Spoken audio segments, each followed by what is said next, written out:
नमस्कार, स्वागत है आपका कोयलांचल लाइव में। आपके साथ मैं हूं के कुणाल धीरज। विनिवेश एक ऐसा शब्द है जिसके सरकारी महकमे में गूंजते ही लोगों के चेहरे पे शिकन छा जाती है। हालांकि यह कोई पहला वाकया नहीं है जब विनिवेश जैसी प्रक्रिया हमारे देश में हो रही है। वर्ष 1991 से 1992 में सरकार ने विनिवेश द्वारा 2500 करोड़ रुपए जुटाने का लक्ष्य रखा था।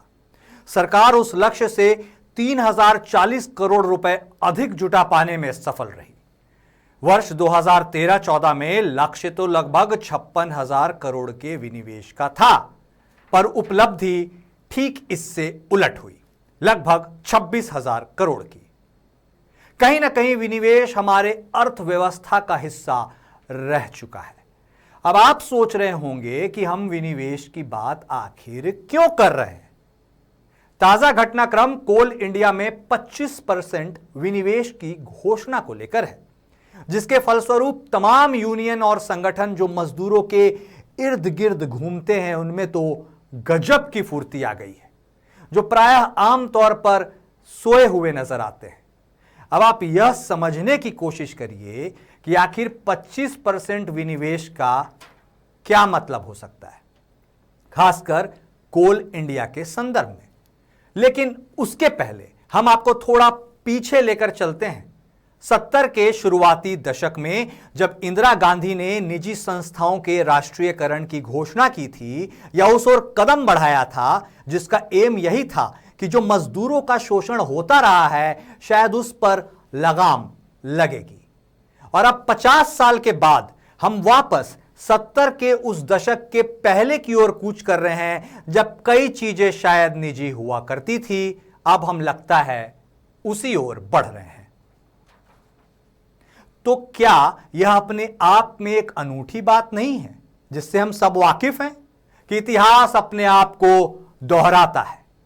अब यदि ज्यादा बात मौजूदा समय की करें या उसमें उत्पन्न समस्या की, तो सरकार तो समझा रही है कि विनिवेश देश हित में है, जबकि मजदूरों का दो टूक कहना है कि इससे बेरोजगारी बढ़ेगी और निजीकरण को भी बढ़ावा मिलेगा। आखिर सच क्या है और सही क्या है, यह सवाल मजदूरों की फिजाओं में प्रश्न बनकर तैर रहा है। सरकार के मुताबिक इस रणनीतिक विनिवेश से प्राप्त होने वाले संसाधन का उपयोग सामाजिक क्षेत्र की विकास योजनाओं के वित्त पोषण के लिए किया जाएगा। विनिवेश से प्राप्त धन बजट का हिस्सा होगा और लोग इसके उपयोग की जांच कर सकेंगे। विनिवेश के जरिए सरकारी कंपनियों को प्रतिस्पर्धा के मामले में और सक्षम बनाने में मदद मिलेगी। आपको यह जानने के लिए जरूर उत्सुकता होगी कि आखिर ये जो दो शब्द हैं जो गाहे बगाहे भारतीय अर्थव्यवस्था में तैरते ही रहते हैं, निजीकरण और विनिवेश, इन दोनों में क्या अंतर होता है, इनमें मूलभूत अंतर क्या है। आप वाकिफ हैं कि हमारे देश की सरकारी विमानन कंपनी एयर इंडिया का निजीकरण हो गया और अब वह टाटा के हाथों चली गई। और अब हम बात कर रहे हैं 25% विनिवेश का। दोनों में आखिर अंतर क्या है? सरल तरीके से आपको बता दें कि निजीकरण में सार्वजनिक क्षेत्र के व्यवसाय के स्वामित्व को निजी क्षेत्र में रणनीतिक तौर पर खरीदा जाता है और उसी तौर पर उसे जाना जाता है। विनिवेश भी एक परिवर्तन प्रक्रिया है जो सार्वजनिक क्षेत्र के संगठन के साथ 26% या कुछ मामलों में उससे ज्यादा 51% के आसपास काम करता है।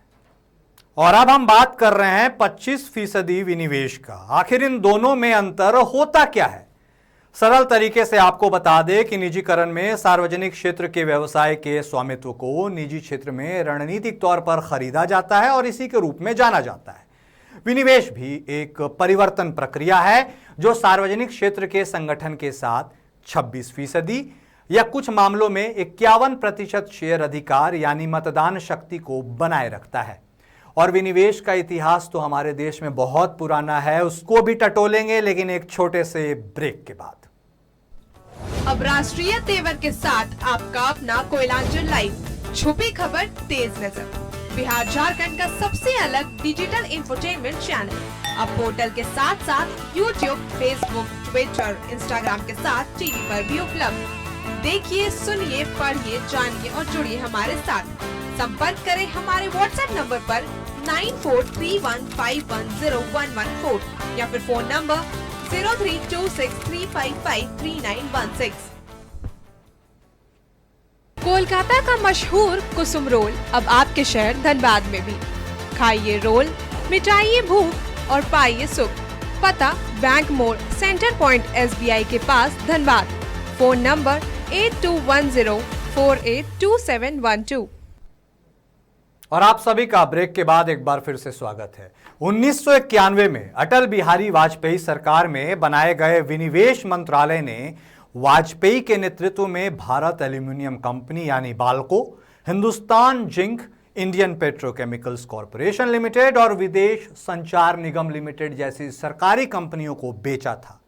यानी समय समय पर कई अन्य कंपनियों में भी रणनीतिक रूप से बदलाव होते चले आए हैं, यानी विनिवेश किया जाता रहा है। और अब बात करेंगे कि आखिर जो मजदूर संगठन गोलबंद हो रहे हैं, इसमें उनका क्या फायदा होगा या फिर मजदूरों का क्या फायदा होगा। लेकिन एक वक्त हुआ करता था जब एक मजदूर संगठन समस्त कर्मचारियों के हित की बात करता था, और अब अनेक मजदूर संगठन हैं, वह अपने अपने हित की बात करते हैं या कर्मचारी के हित की बात करते हैं, यह तो एक अलग बात है। लेकिन कहीं ना कहीं उनके बात की ताकत कम जरूर हो गई है, क्योंकि सबका अपना अपना मकसद है। हालांकि कोल कर्मचारी चिंतित हैं और यूनियन इसको लेकर आंदोलन के पथ पर अग्रसर है। इसी मुद्दे पर बिहार कोलियरी कामगार यूनियन ने मधुबन कोल वॉशरी में प्रदर्शन किया और नारेबाजी की। कुल मिलाकर विनिवेश योजना का पुरजोर विरोध हुआ। विरोध के स्वर भले ही अलग हो, लेकिन मकसद तो सबका एक ही है। अब विनिवेश देश को किस ओर ले जाता है, या विकास के मार्ग पर, या फिर लोकतंत्र के सबसे अहम कड़ी यानी आम लोग को वापस उसी युग में ले जाएगा जहां फिर से सुनहरे भविष्य की कल्पना की जाती है। यह तो देखने वाली बात होगी।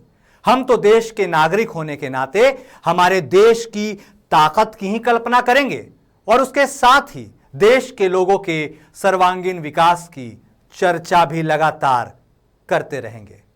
विनिवेश के बारे में आज हमारे खास पेशकश में इतना ही। हम उम्मीद करते हैं कि आपको इससे कुछ अहम जानकारी जरूर मिली होगी। आप फॉलो कर सकते हैं हमें हमारे ट्विटर हैंडल पर, यूट्यूब और फेसबुक अकाउंट पर भी। तब तक के लिए नमस्कार। अब राष्ट्रीय तेवर के साथ आपका अपना कोयलांचल लाइव, छुपी खबर, तेज नजर, बिहार झारखंड का सबसे अलग डिजिटल इंफोटेनमेंट चैनल। अब पोर्टल के साथ साथ यूट्यूब, फेसबुक, ट्विटर, इंस्टाग्राम के साथ टीवी पर भी उपलब्ध। देखिए, सुनिए, पढ़िए, जानिए और जुड़िए हमारे साथ। संपर्क करें हमारे व्हाट्सएप नंबर पर 9431510114 या फिर फोन नंबर 032635533916। कोलकाता का मशहूर कुसुम रोल अब आपके शहर धनबाद में भी। खाइए रोल, मिटाइए भूख और पाइए सुख। पता बैंक मोड़, सेंटर पॉइंट SBI के पास, धनबाद। Phone number 8210482712।